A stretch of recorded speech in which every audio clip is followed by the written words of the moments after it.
Então, vamos lá. Reta final.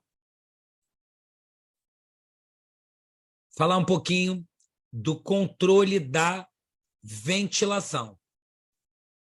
Primeiro, é fundamental que a gente entenda que o controle da ventilação ele é parcialmente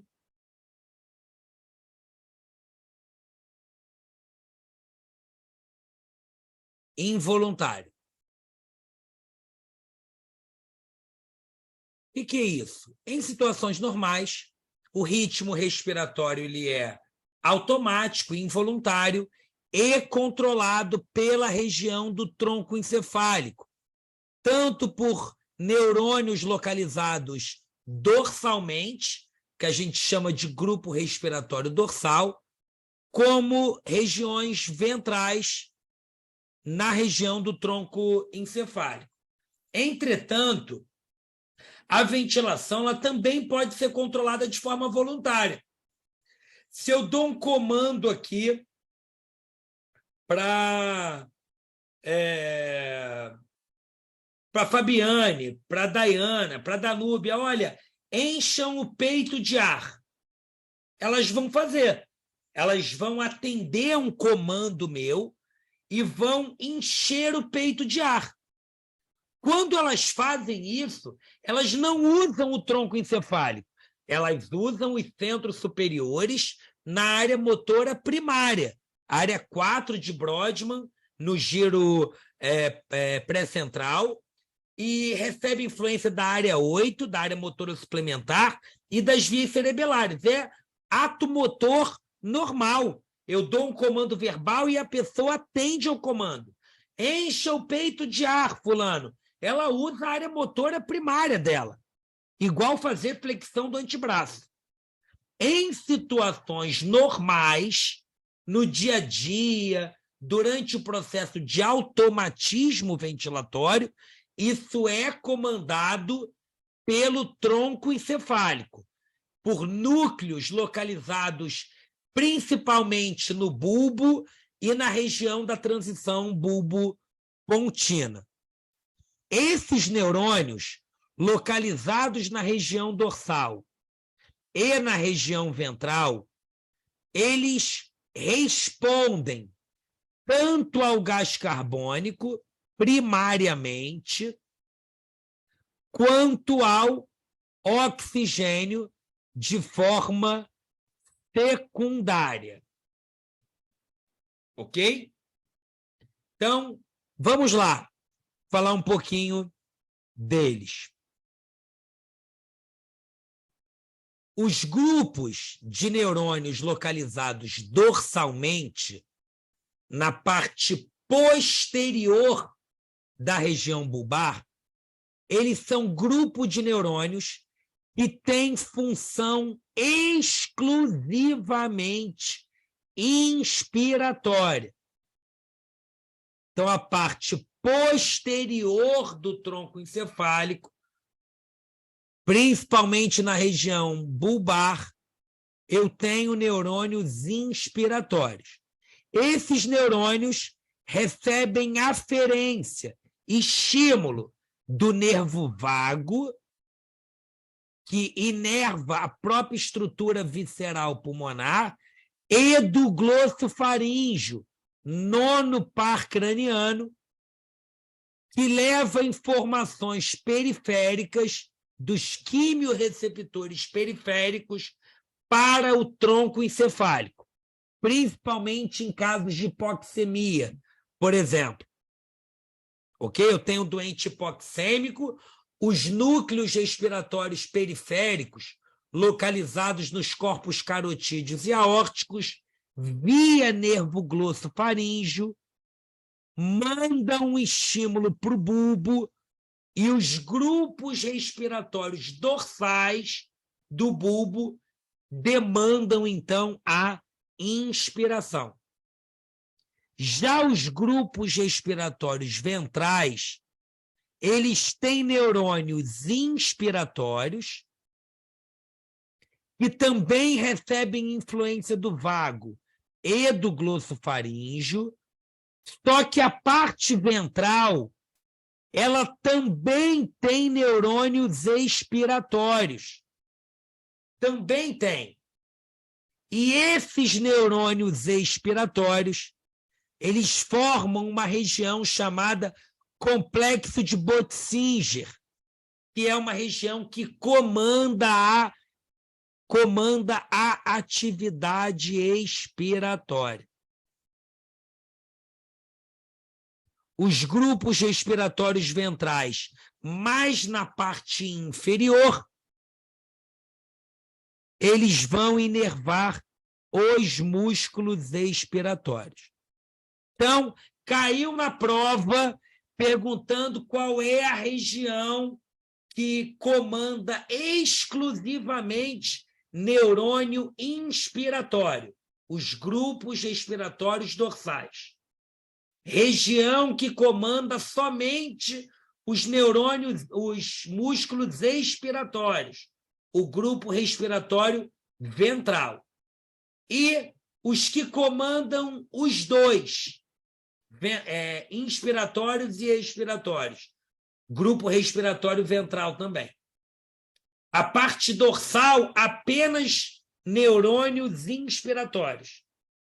A parte ventral, a parte da frente, neurônios ins na porção mais cranial, neurônios ex, que inervam músculos ex, né?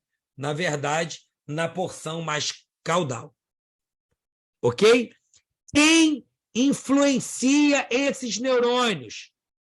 Aumento da PaCO2, redução do pH, agem concomitantemente por conta de alteração do pH licórico na barreira hematoencefálica e mandam para o tronco encefálico via nono par craniano, glossofaríngeo, o estímulo ao tronco encefálico para que os grupos respiratórios dorsais e ventrais comandem o ato ventilatório. A hipoxemia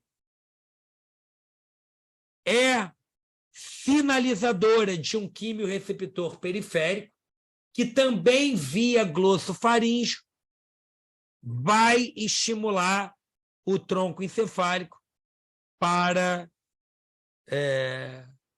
aumento da ventilação. Quem é o comando primário? CO2 e líquor são químios que ativam as regiões quimiosensíveis centrais, é o primeiro estímulo, e a região do tronco encefálico, elas percebem diretamente isso, e, secundariamente, tanto o CO2, quanto o pH, quanto a hipoxemia, PaO2, vão sinalizar via nono par craniano a região do tronco encefálico para incremento da ventilação. Ok?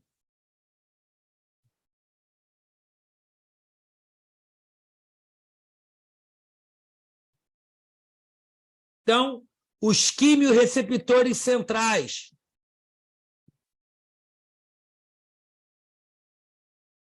Localizados na região do tronco encefálico. Região que a gente chama regiões quimiosensíveis da região bulbar.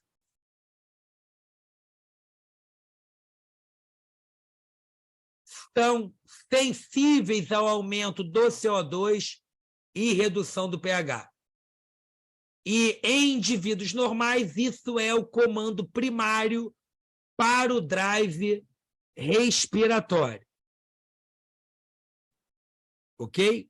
Já os quimiorreceptores periféricos, localizados nos corpos carotídeos e aórticos, fora do córtex, fora do cérebro, melhor dizendo, da estrutura encefálica, melhor dizendo, fora da caixa craniana, eles respondem à redução da PaO2, ao aumento da PaCO2 e à redução do pH. Primariamente, gás carbônico e pH. Secundariamente, gás carbônico, pH e PaO2. Então, em presença de hipoxemia, em situações normais, os corpos carotídeos e aórticos, carotídeos localizados na região do pescoço, aórticos localizados no arco aórtico, via nono par craniano, mandam a informação para o tronco encefálico aumentar a ventilação alveolar. Ok?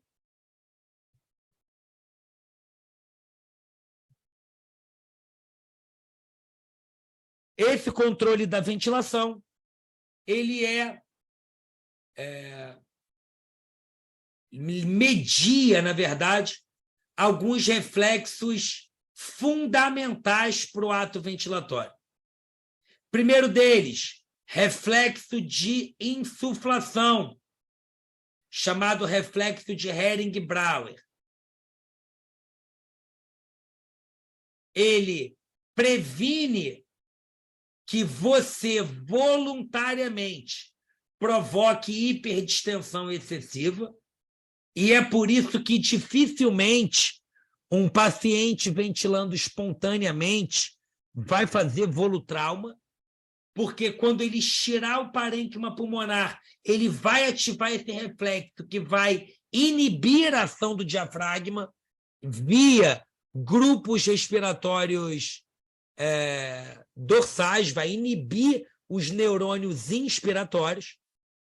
Lembrando que o GRD, os grupos respiratórios dorsais, são somente neurônios inspiratórios. Eles serão inibidos durante o estiramento alveolar excessivo. Ok? Por isso que volutrauma acontece em ventilação mecânica controlada, né? Passiva, onde a máquina vai gerar aquela insuflação e não o doente acordado, interagindo, realizando aquilo. Ok? Existe um segundo reflexo, chamado reflexo de desinsuflação. O que é o reflexo de desinsuflação? Ele aumenta a ventilação quando subitamente o pulmão esvazia. Isso acontece, por exemplo, no pneumotórax. Durante o pneumotórax, eu tenho entrada de ar na cavidade pleural, o pulmão colaba. Quando o pulmão fecha, como ele tem um esvaziamento excessivo, existe um reflexo para aumento da ventilação. Por isso que o doente logo aumenta o trabalho ventilatório. Isso é consequência do reflexo de desinsuflação pulmonar. E o reflexo paradoxal, que quando eu insuflo os pulmões, isso pode induzir uma inspiração adicional. Olha isso aqui, gente. A insuflação pulmonar pode induzir uma inspiração adicional. O que é isso, gente? Quando eu insuflo os pulmões e uma inspiração reflexa acontece. Não. Parece soluço, né? Mas o que é? Que assincronia é essa? Disparo reverso. O disparo reverso, ele foi descrito no contexto dos doentes com morte encefálica, mas ele tem uma ancoragem muito forte nesse reflexo paradoxal. que, quando eu insuflo os pulmões passivamente, eu induzo inspiração adicional por mecanismo reflexo. Isso é descrito no contexto de neonatologia. Quando a criança é clampeada, o cordão umbilical, e ela nasce, a primeira insuflação ela é seguida de uma insuflação adicional por um mecanismo reflexo. Isso pode ser uma das explicações do disparo reverso, o reflexo paradoxal. Ok? Já que o disparo reverso é sabidamente uma assincronia de neurodesacoplamento ventilatório.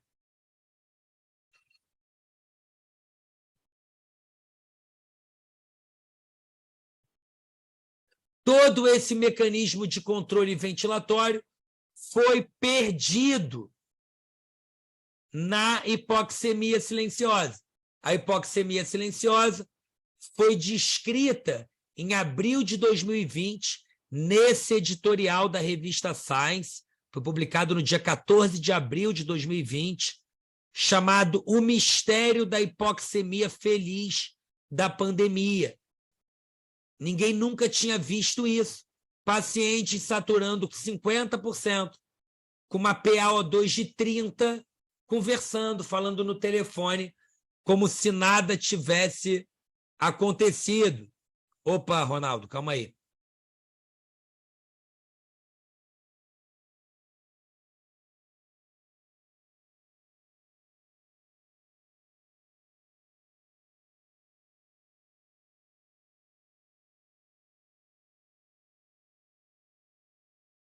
Vai lá.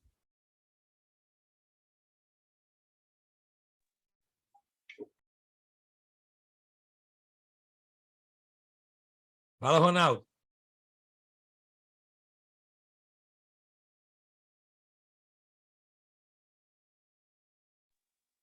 Me ouve, professor? Estou te ouvindo. Então, com relação ao slide anterior, ao reflexo de Herrig-Brown, surgiu aqui uma dúvida, só mesmo para esclarecimento. Ele é um trato... Só pode voltar no slide, por gentileza, só para eu formular a pergunta claro. melhor?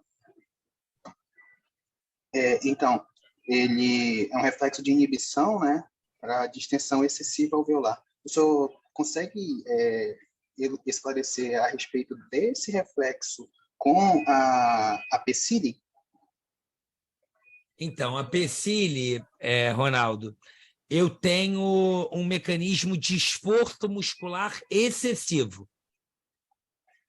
Esse esforço muscular excessivo, diante de um cenário de um doente hipoxêmico ou um doente hipercápnico, que tem estímulos para o aumento da demanda ventilatória.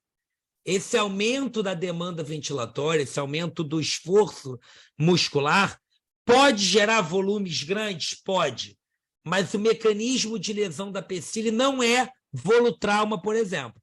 Ele é um strain excessivo em áreas específicas dos pulmões. A lesão autoinfligida, ela é provocada por um esforço muscular excessivo em pulmões muito heterogêneos. Ok? Esse esforço muscular excessivo, ele gera um strain, uma deformação alveolar excessiva e heterogênea em determinadas regiões.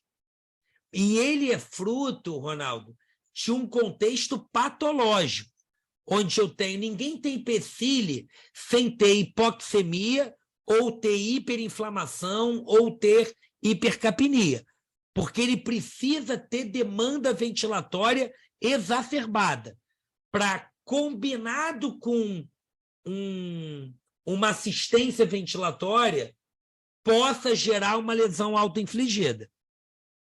Em situações de um doente ventilando em PSV, por exemplo, interagindo com o ventilador, mesmo com pressão de suporte alta, ele, naquele momento que ele inspira, ele não será capaz de provocar um volutrauma, por exemplo, porque ele terá o reflexo de insuflação de Hering-Brauer, que vai inibir a ação muscular dele. O que não acontece em situação patológica. Um doente hiperinflamado, um doente com SARA, um doente com COVID, ele tem um mecanismo fisiopatológico que tem aumento da demanda ventilatória, é um doente hiperinflamado e certamente tem esse reflexo, que é um reflexo normal alterado. E por isso que esse doente corre risco de lesão autoinfligida. Ok?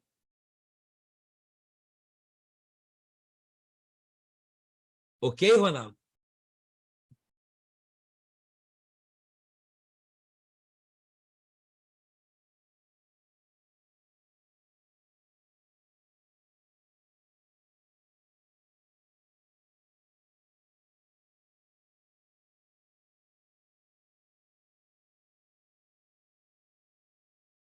Estou tentando abrir aqui. Tá. Então, professor, digamos que no mecanismo patológico, esse reflexo acaba sendo inibido. Por isso que o paciente acaba sofrendo a lesão. Seria mais ou menos isso? Sim, sim. Não sei se inibido, mas ele não funciona da maneira fisiológica como deveria funcionar. Perfeito, professor. Obrigado. Beleza.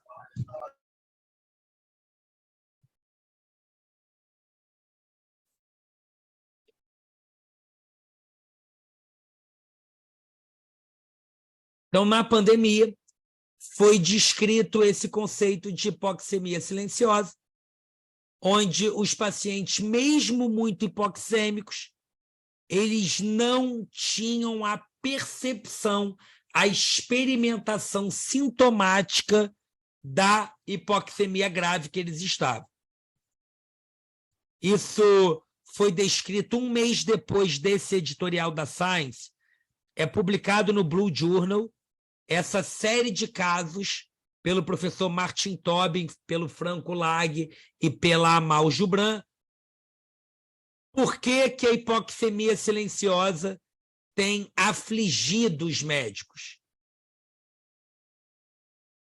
E eles, então, relatam uma série de casos de pacientes saturando 68%, com uso de O2, com uma PaO2 de 37, uma PaO2 de 36, uma PaO2 de 45, com cânula nasal de alto fluxo, e o doente sem qualquer dificuldade ventilatória, confortável, falando no telefone, negava qualquer desconforto respiratório.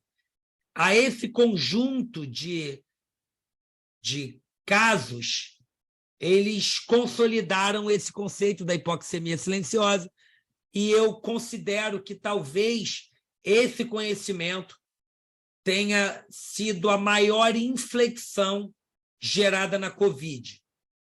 Tá? A partir do nosso conhecimento disso aqui, em maio, junho de 2020, a OMS mudou a recomendação, os pacientes começaram a ser recomendados a irem para o hospital saturando menos de 92%, as pessoas começaram a comprar oxímetro em tudo que é lugar.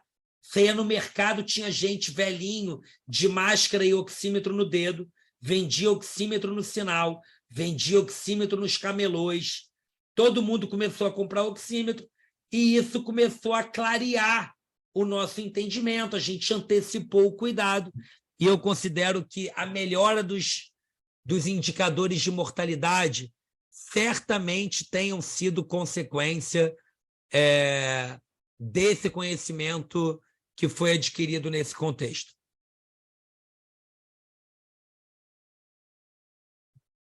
E a explicação para isso, ela é multifatorial.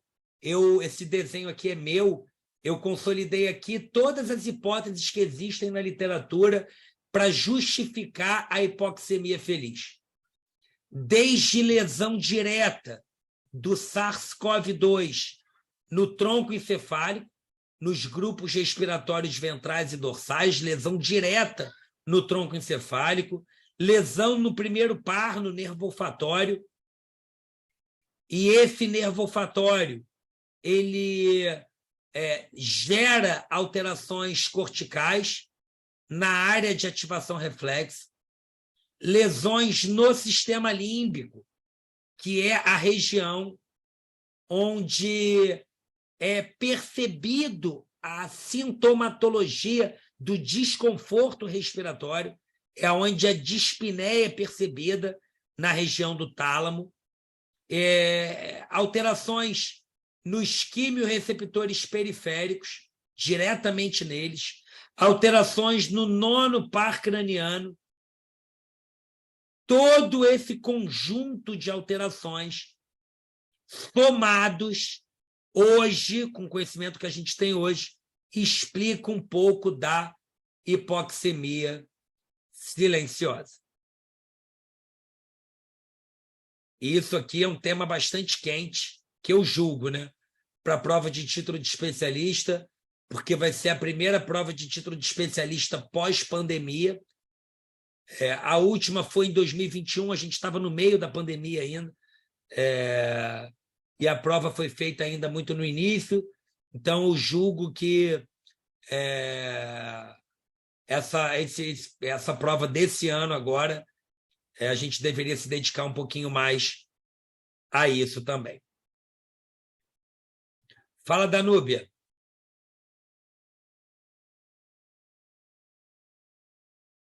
Quer que eu abra o microfone?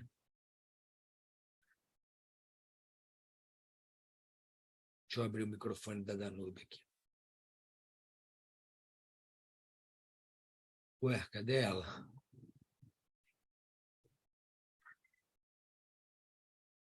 Danúbia está aí?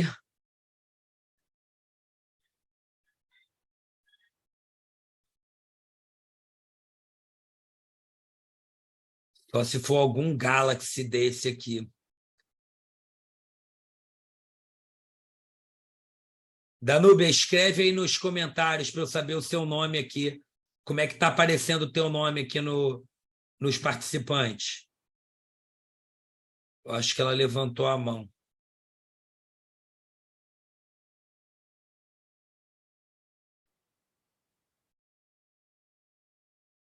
Sinal ruim, mas o meu está cortando para vocês, é isso?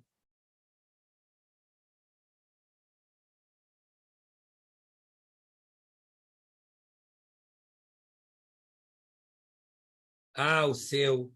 Quer perguntar? Então escreve. Escreve aí, por favor.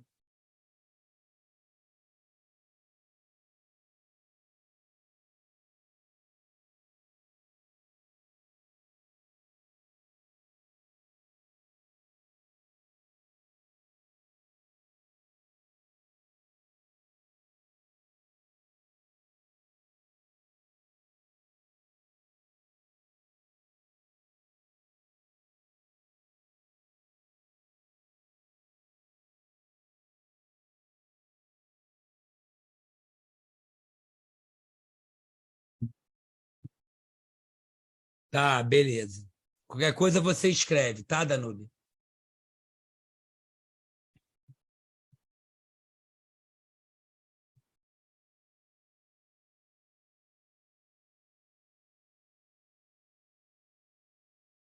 Ué, acabou?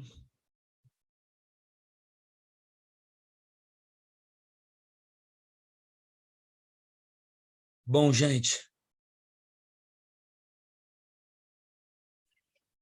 nesse...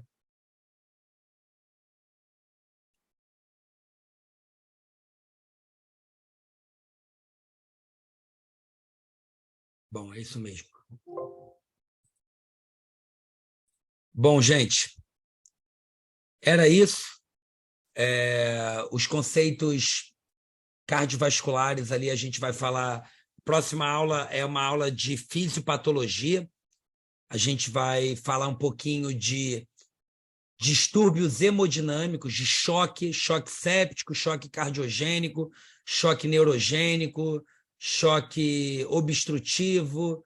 Vai definir choque, vai explicar isso e eu vou começar a aula explicando esses mecanismos de autorregulação do coração, porque tem relação direta com os distúrbios hemodinâmicos que a gente vai falar. Tá bom? Então, para não ficar algo solto, aqui eu cheguei aonde eu teria que chegar especificamente. Tá? A próxima aula vai ser dia... Deixa eu me lembrar aqui. De cabeça eu não sei. Calma aí. Deixa eu só confirmar aqui.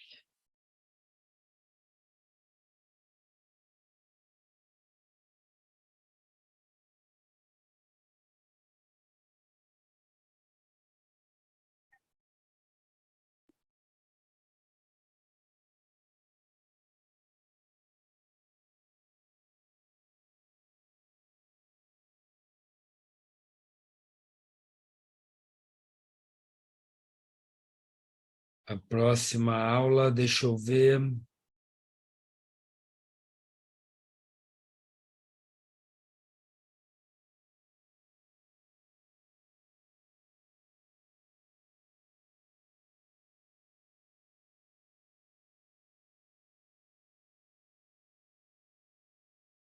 Eu acho que é dia 11 de março, tá? Nosso próximo encontro, eu acho que é no dia 11 de março, tá? Então, é isso. Vai ser bom demais.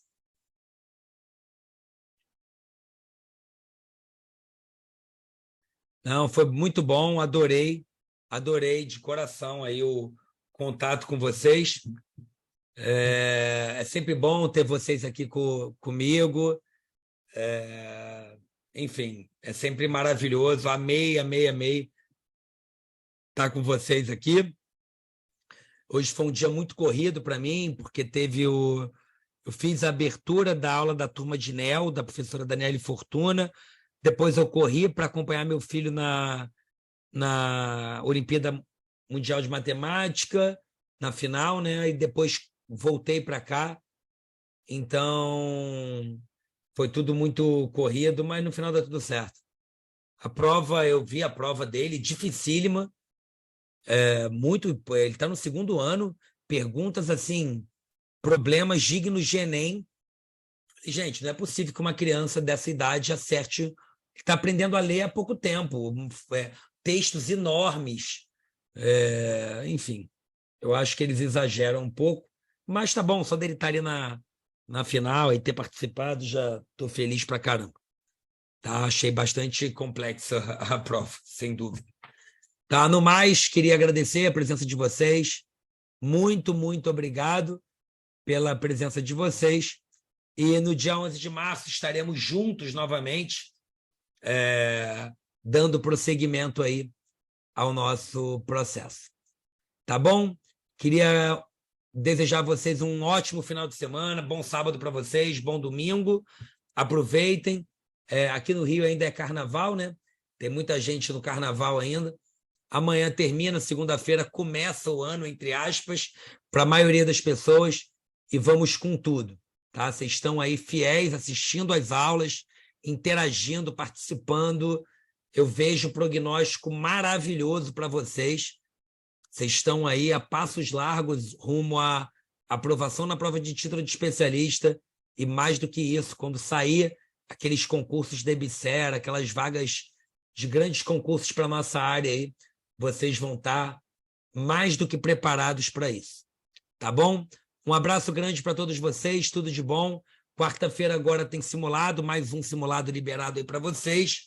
E vamos em frente, vamos com tudo, porque a gente só está começando. Tá bom? Abraço grande para vocês, gente. Foi muito bom. Segunda-feira vai estar disponível para vocês, tá? Um abraço.